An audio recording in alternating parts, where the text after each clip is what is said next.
I've decided to do some armchair quarterbacking for The Book of Dust by Philip Pullman.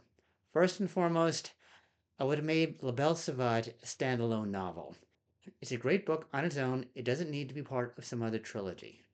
I'm also going to address a few issues that kind of bothered me, starting with the fact that the Corrective Division's Inspector Mackenzie's effort to make Alice bear false witness against Malcolm was never really followed up on.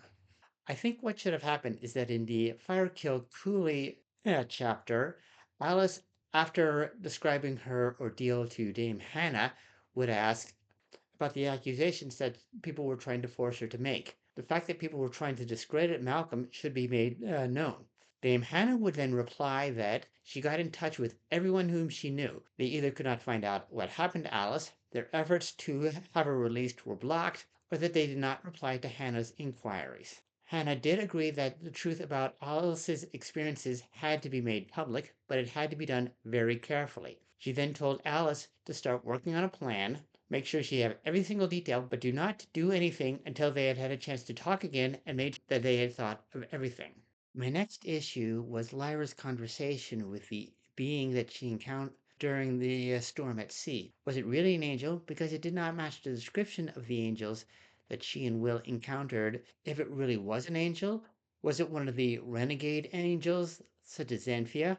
Or was it one of the angels that served the kingdom of heaven and thus would be spiteful towards her?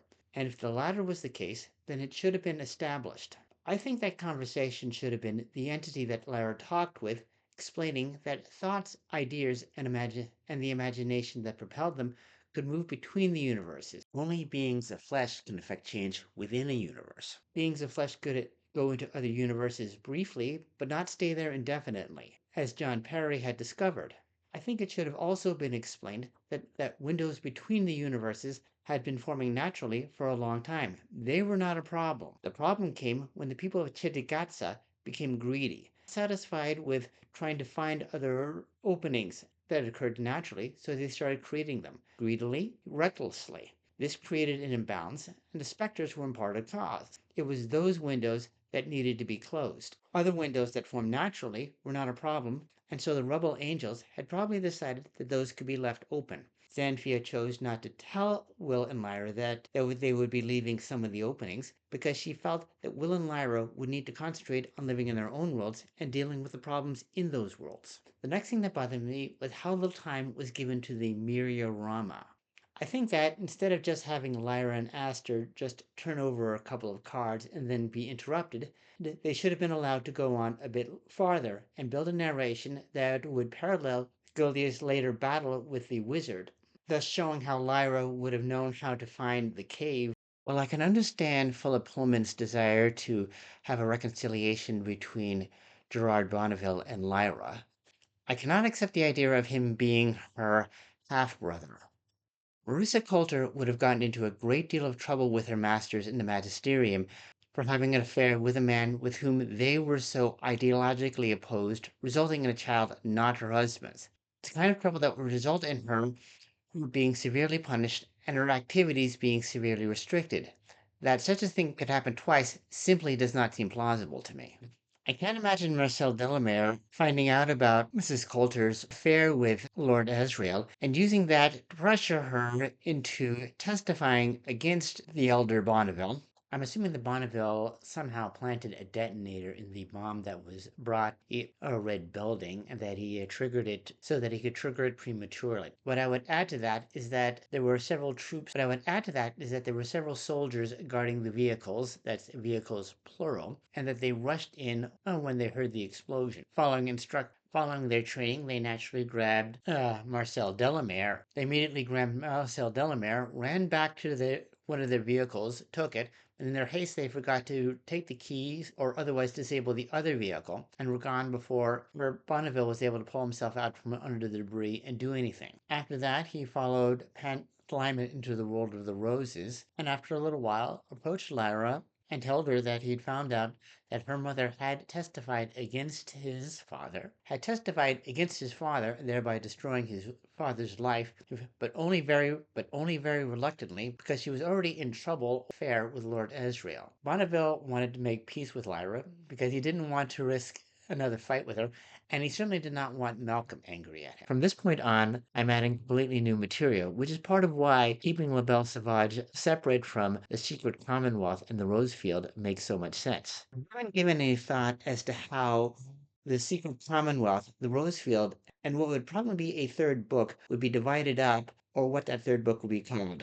Someone else can weigh in on that one.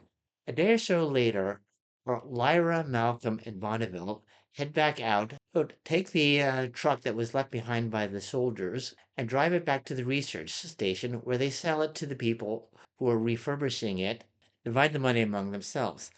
Making his share, Bonneville hitched a ride with one of the departing caravans, saying something about seeking the advice of an old relative to tell Dahlia and Dr. Strauss about their experiences in the world of the roses and their findings and conclusions. The next chapter would be called Interview with a Terrorist and would begin with an article written by Anita Schlesinger about how Lyra had sought her out in order to tell her side of the story. Lyra's interview would begin by explaining that she and Pantalimon had started quarreling over the very trendy Godfrey Brandon and Simon Talbot, and resulting in Pantalimon running off one night and Lyra having to go after him. And yes, Lyra and Pantalimon could separate, an ability that is, she had found out, far more common than she had once believed. There are different ways that people could become separated from their demons: a rite of passage, an accident such as what had happened to Narhuti and Jamal, or sometimes the human and demon would quarrel so badly that the demon would actually pull themselves away from their person and never return. At this point, Pan would probably jump in and add, at this point, Pan would jump in to describe his encounter with Godfrey Brandon, the odd behavior of the St. Bernard demon that accompanied Brandon, and Pan since realizing that the St. Bernard demon was not Brandon's. Lyra would then go on to summarize how her desire to be both fashionable and clever caused her to develop behaviors that hurt those around her, Pantalimon, and, without realizing it, herself. She would then briefly describe what she saw at the Red Building, artwork so wondrous that if people had known about it, they would go on. She would then describe going into the other world and being dismayed about how they had torn up the rose fields, how the people there were neglecting their demons, how she had even found a corpse of a demon, and realizing how the disinterest was hurting people, dissolving bonds, causing distrust. Of course, she would not be mentioning Malcolm during any of this in order to protect him from suspicion. When Anita asked Lyra what she thought about Marcel Delamere's speech, Lyra admitted quite candidly that she actually knew very little about her parents. She had been told by people whom she trusted that the fight between her father and Mr. Coulter had been a fair one, no backstabbing, that despite the fact that he was defending his daughter from an intruder in his home, Lord Asriel had been stripped of his money, land, and parental rights, and Mrs. Coulter never petitioned the courts for custody of her child. Lyra also said that she had been told, again by people whom she trusted, that her parents had joined together in giving their lives to destroy a very powerful being who posed a threat to her. So she liked to believe that they both wanted what was best for her, even if they might not have agreed as to what that was. Lyra also went on to state that she was not going to accuse Marcel Delamere of deliberately lying. Lyra believed that he was so much in love with an image of what he wanted his sister to be like that he ignored and hated everything that might contradict it. It is very easy to blame everything that is wrong in the world on others, be they biblical serpents, people from another world, or a neighbor with whom you disagree with. Lyra understood this very well. It had taken her a long time and many strange experiences for her to engage in the critical self-reflection that was necessary for her to understand how she had been hurting others, Pantalimon, and herself. She finished her interview with something that a wise old friend had recently told her. The dangerous thing about evil is that it believes it is right, and this gives it a vigor, a willingness to do whatever it takes, which those who are good will not do. The notoriety Lyra had gained as a result of Delamere's speech regarding her had, unsurprisingly, made many people very curious about her. This, combined with the frustration many were feeling at the lack of news regarding the failed military campaign, had made it nearly impossible to stop the spread of this interview. Soon they were talking about it in Geneva. People in the High Council of the Magisterium were trying to repudiate Lyra's accounts regarding her parents. However, one person had been in touch with a colleague he had in England who had provided court records which seemed to corroborate the story.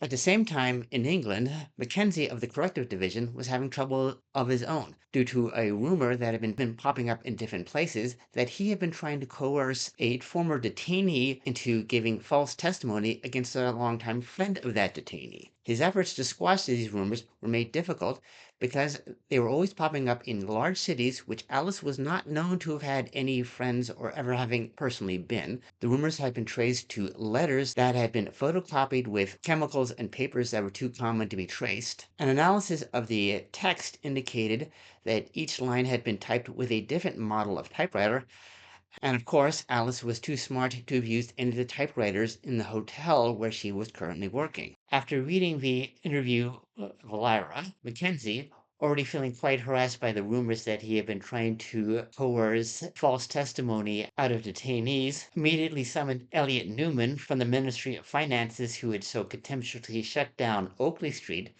in order to give him a hard time. Lyra and Malcolm spent all of this time at the archaeological site that he originally told his university that he was going to study. She was listed as a student and did odd jobs to help replenish her money. During this time, Lyra also followed the efforts to rebuild Mustafa Bey's financial empire. Things such as establishing a common currency did on the surface seem like a good idea, but on the whole she was uneasy, and she finally spoke to Malcolm about it. It is true that Mustafa Bey was investing in a new service that would have put the camel drivers out of business. But Lyra's one encounter with Mustafa Bey had led her to believe that he would have made sure that those camel drivers found other work, possibly even provided education for their children so they could work into new adventures. The currency that Mustafa Bey he dealt in was trust, not gold, and she didn't think that the woman who had taken over was really trustworthy. After all, she had demolished an entire block, including the tea house where Mustafa Bey used to do his business, just to set up an office complex, which, like everything else, seemed reasonable.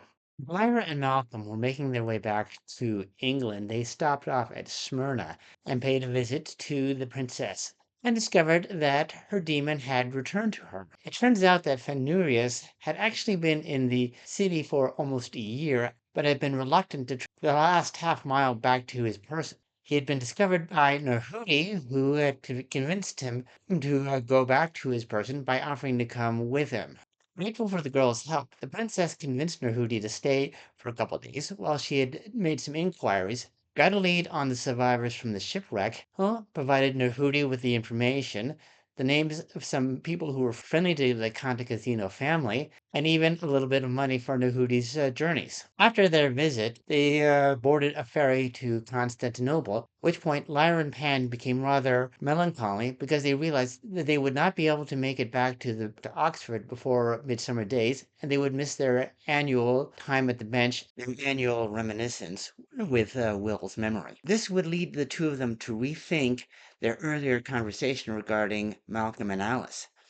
Did they really want Malcolm and Alice together because it was best for the two of them? Or were they just afraid of opening up to another romantic relationship and the subsequent pain? The next scene would be Dick in the break room of the mail depot, listening to some people grilling Miriam, who had recently started work at the mail depot, regarding Lyra. Apparently, somebody had noticed Miriam and Lyra leaving the breakfast hall together and had reported it to higher authorities, no doubt hoping for a reward. Miriam had found work at the mail depot around the same time that Lyra had left. She and Dick had formed a co-workers relationship until they had read the article about Marcel Delamere's speech regarding Lyra, at which point they suddenly had something to talk about. Dick had told Miriam about the morning Lyra had come to him asking for help about her missing demon and telling her how to introduce herself to his grandfather.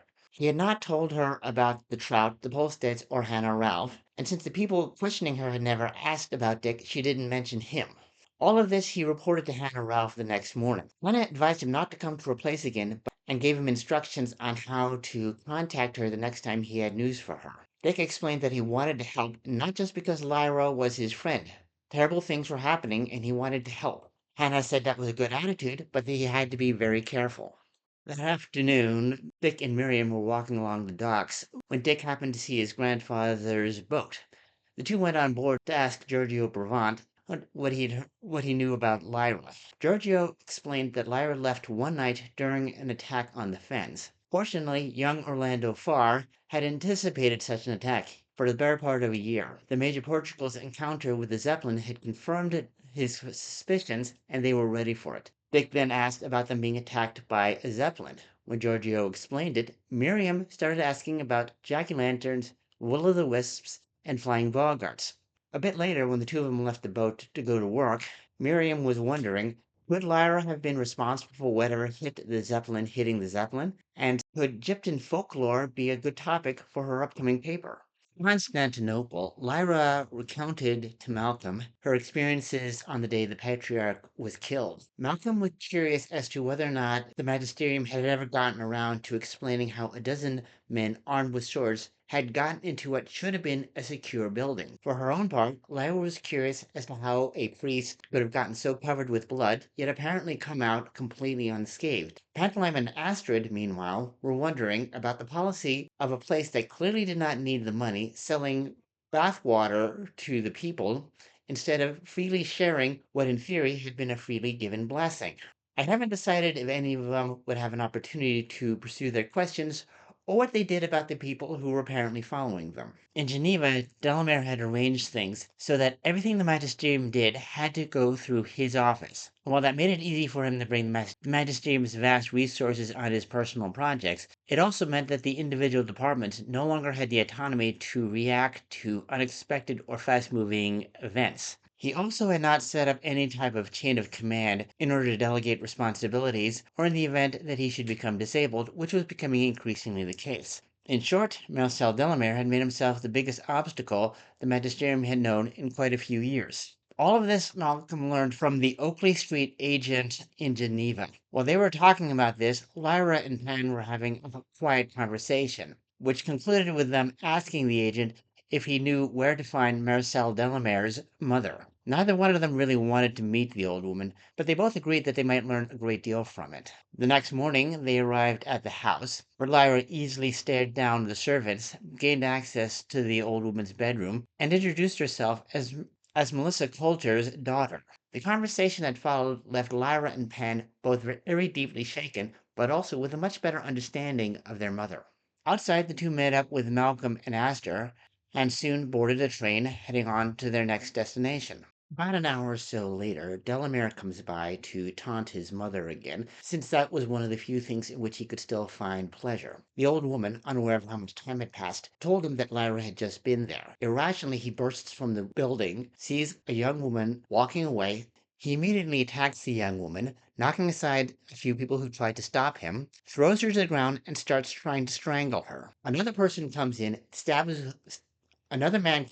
stabs him, killing him instantly. At this point, Delamere's bodyguards finally show up, grab the man and who did the stabbing, which turns out to be none other than Olivia Bonneville. It turns out that Bonneville had recently found work at a library in another city, which would allow him to continue his research into the leafiometer as well as expand his own skill base. He had decided to return to Geneva to collect his money from the safety deposit box in the unnamed bank and to close out the account. He was going back to the train station by a different route when he happened to see the attack and intervened. About half an hour later, a member of the Magisterium High Council comes in, gives him his things back, told him that the guard outside was going to take him to the train station, he was never to return, and he had never been to Geneva in the first place. Bonneville was confused by this until his demon explained it to him. The High Council did not want to admit that their president had attacked an innocent girl, so they were just going to make everybody involved quietly go away, including the stabber himself. On the train ride away from Geneva, Bonneville's demon. It was better that he killed Delamere, saving an innocent girl's life rather than in revenge. As they crossed a trestle, Delamere looked around to make sure that nobody was looking, and then quietly tossed the knife he had used out the window, and then leaned back, quietly saying, "Well, that's done." In Wittenberg, Anna received a package labeled "From Pantalimon," which turned out to be a roughly made braille book in German, telling the story of a girl who quarreled with her demon. The demon had run away. The girl had went out to find him, and along the way learned how her own desire to be fashionable and clever had ended up hurting people around her, her demon, and ultimately herself. The girl and demon were happily reunited, but when they returned to their home, they found everybody walking around listlessly, their demons gone. Realizing what had happened, the girl and demon decided that they had to leave and go to another place, hoping that they could find somewhere else where the people had not yet killed their own demons as they had in this town. The story ending with, "Hopefully someone will listen." After finishing the story, Anna set the book aside, followed her demon, and sat and quietly started crying. The final chapter would begin one midsummer afternoon at the Trout. Miriam's thesis on Egyptian folklore had done well enough that she applied for and received a scholarship grant. She, Dick, and a few of their friends and family had gone to the Trout to celebrate. There was a special that day, stewed eel. In fact, Dame Hannah and Glenys Godwin were talking. Hannah wished that Alice and Lyra could stay a bit longer, commenting that while Alice had settled into her life in London and had made friends and was even getting some of them, if not outright involved, at least asking important, inconvenient questions, Lyra had shown signs of wanting to build a life and a home around the Trout. Glenys promptly replied that it was too dangerous. Marcel Delamere's death, no matter how his cronies had gone about explaining it, had not put an end to the trouble he had caused, and much of it was aimed directly at Lyra. Lyra's talent for composing and telling stories would work very well with the Trout's proximity to schools and colleges, but it would be several years yet before she could safely stay in any place where she was likely to be recognized. Of course, Lyra knew all of that, but no one said she had to like it. Out back, Malcolm was walking with a few people down to the dock where a speedboat was waiting. They had confirmed that the magisterium had been watching the train stations but lacked the resources to monitor the rivers, making that the safest way to move between the cities. Malcolm shook hands with the man who owned the boat, shared a hug with one of the women, and a kiss with the other one, helped them all into their boat, and then stayed to watch them until the boat had gone around the bend. And then he turned and walked back to the Trout. The end. But that's just my opinion. What do the rest of you think?